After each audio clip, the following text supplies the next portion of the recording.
What's up everyone, Don Elmi here.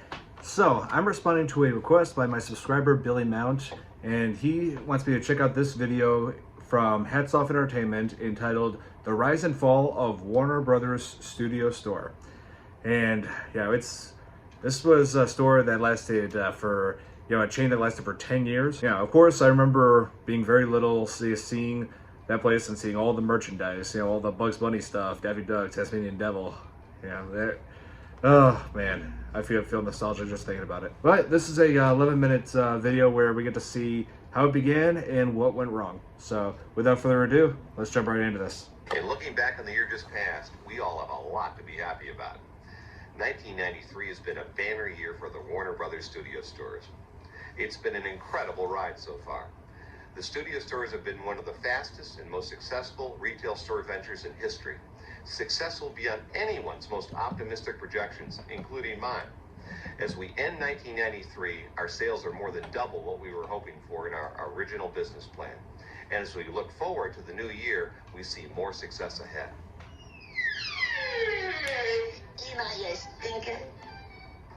There was nothing quite like visiting your local shopping mall as a budding movie fan in the 90s. There, of course, was Suncoast Pictures, beckoning you with its red neon glow, as well as the Disney Store, with their massive custom storefronts, the likes of which we'll probably never see in retail shopping again. My personal favorite, however, was always the Warner Brothers Studio Store. And no, I'm not talking about the meager souvenir shops that you'll find in Warner Brothers Burbank and Warner Brothers World in Dubai. I'm talking about the original Warner Brothers Studio Store, a series of retail stores mostly found in shopping malls across the US, but later overseas as well. This British jewel of the Warner Brothers We had one near me, Woodfield Mall. occupies 28,000 square feet of space on 2 floors, and is filled with enough Americana and entertainment to make even the stiffest upper lips break out in grins. I remember this. It's good for all the family. Everyone can come here and there's something for everybody. Dedicated to selling branded merchandise from then everything under the Warner Brothers umbrella. At the time, that included their film catalog with classic films like Rebel Without a Cause and Willy Wonka and the Chocolate Factory, and more modern hits like Gremlins and The Goonies, as well as Looney Tunes and DC Comics. Like the Disney Store, there was a big focus on toys and children's merchandise, but Warner Brothers Studio Store also catered to the more serious movie buff, with rare collectibles centered around classic movies that you couldn't find anywhere else. Much like the Disney Store, stumbling upon a Warner Brothers Studio Store was an event in and of itself. Usually ordained with a giant statue of Bugs Bunny in various costumes, most of the locations were themed around the area the store was located in. For instance, the location at Caesar's Palace featured many Looney Tunes characters in Roman outfits. They had one in Caesar's The Palace? Santa Monica store featured their own unique theming, with a surfing Bugs Bunny and motorcycle-riding Tasmanian Devil outside. Okay, so In depending on where they're at. 1996, Warner merged with Turner Broadcasting, which expanded the studio's rights to include the MGM library pre-1986 and Hanna-Barbera. The sky seemed to be the limit for the Warner Brothers Studio Store, and locations quickly started sprouting up all over the country, with 130 stores in operation at its peak, including a 40,000 square foot Times Square location, which featured a Superman glass elevator and a 3D movie. They had a Superman elevator there at Times Square. Oh, I would have loved to see that.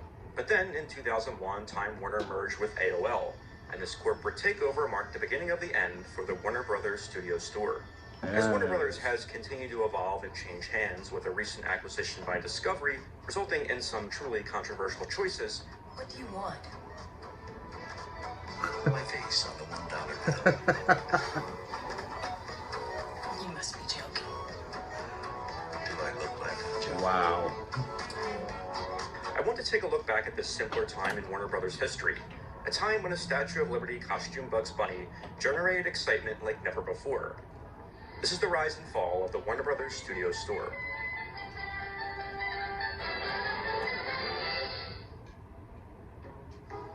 Now, in fairness to Disney, this store probably wouldn't exist had it not been for the Disney Store. I bet you can still picture the one at your local shopping mall growing up. With its first shop opening in 1987, the Disney Store was the first of its kind in that it turned retail shopping into an experience. Inside most Disney stores, you would find a seemingly insurmountable mound of plush toys and a giant TV screen playing Disney classics. These really big, intricate indoor mall Disney stores are pretty much a thing of the past, but they inspired other companies to mimic their business model.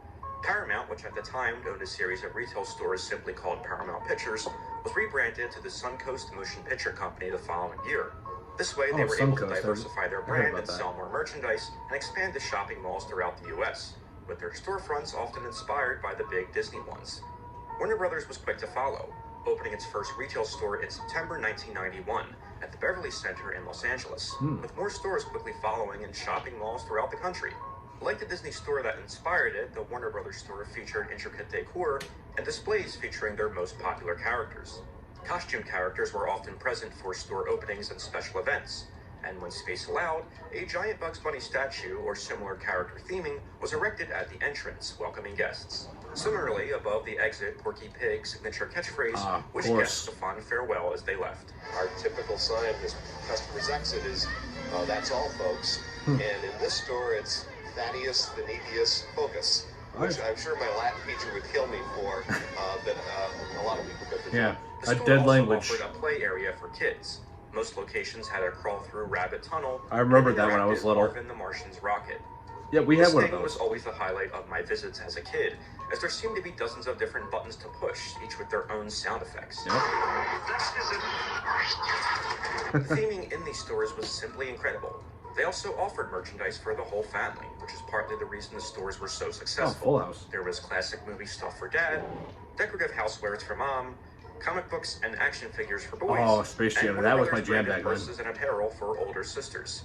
Merchandising, where the real money from the movie is made.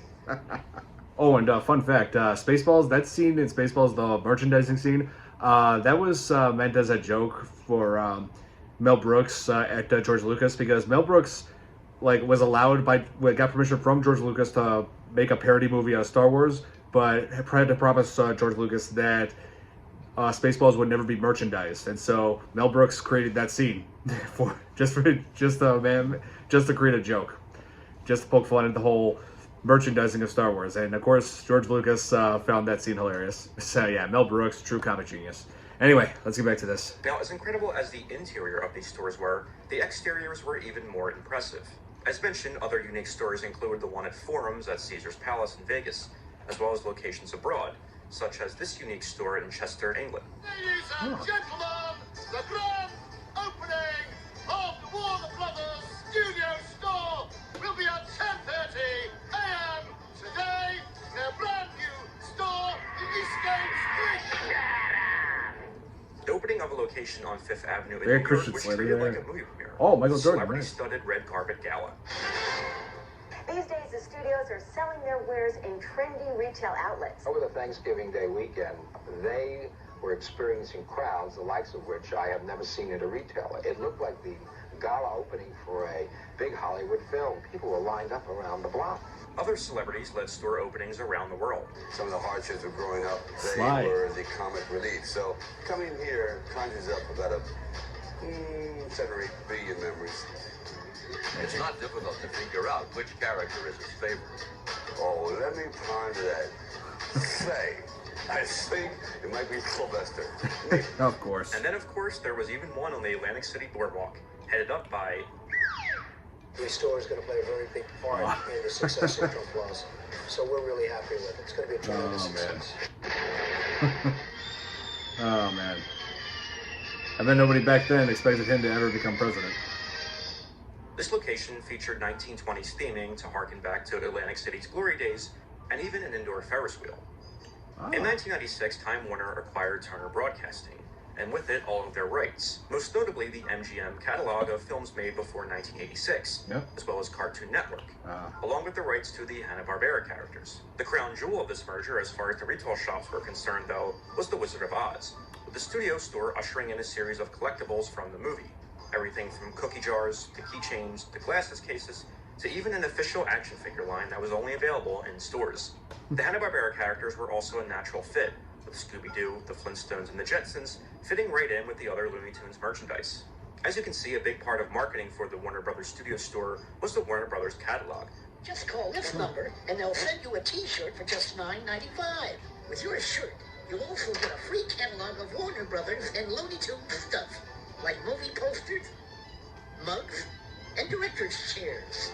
So don't leave home without calling and ordering. Not a bad deal back then. Oh, that's Daffy! Daffy Duck! How else else were we supposed to be alerted to Batman Forever mugs or a Marvin the Martian lava lamp? And what kid didn't want their own Night Court hand puppet replica? My buddy They really still covered got all the a bases, Batman Forever glove which is glass. probably what led the company to merge yet again, this time with AOL. What you will come to know Beginning of the end.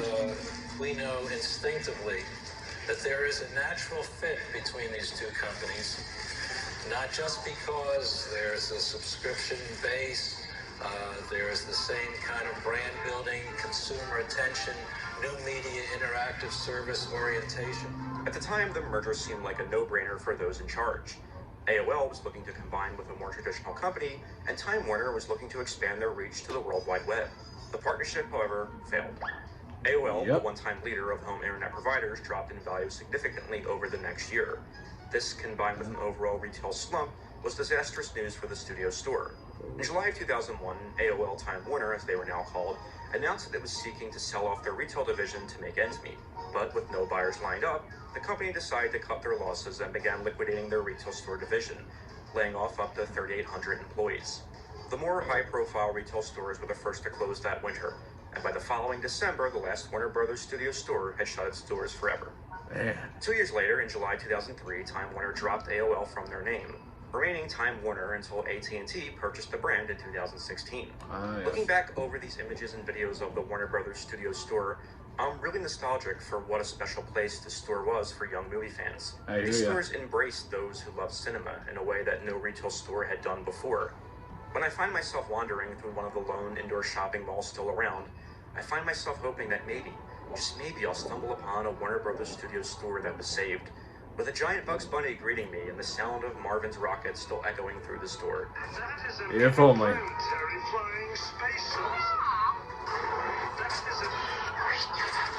Regardless of what the future holds for Warner Brothers, I don't think they will ever be as great as in the era when something as bold as the Warner Brothers studio store could exist.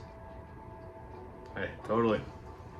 Wow. I guess it's a reminder of how even though a store may seem, you know, like a thriving business at first, you know, if they're not careful, it could be doomed to fail. Like, you know, you look at places like Radio Shack, you know, even Bed Bath & Beyond now is losing its stores. Man, yeah, it's just sad how the world can change like that with the blink of an eye. Yeah, this did make me nostalgic too, because I remember back then there was all kinds of movie stuff back in the stores that I was excited about, like the narrator here said. And oh man, if only we can go back to the 90s, preferably my early childhood. That's when the world was a much different, much better place. Oh.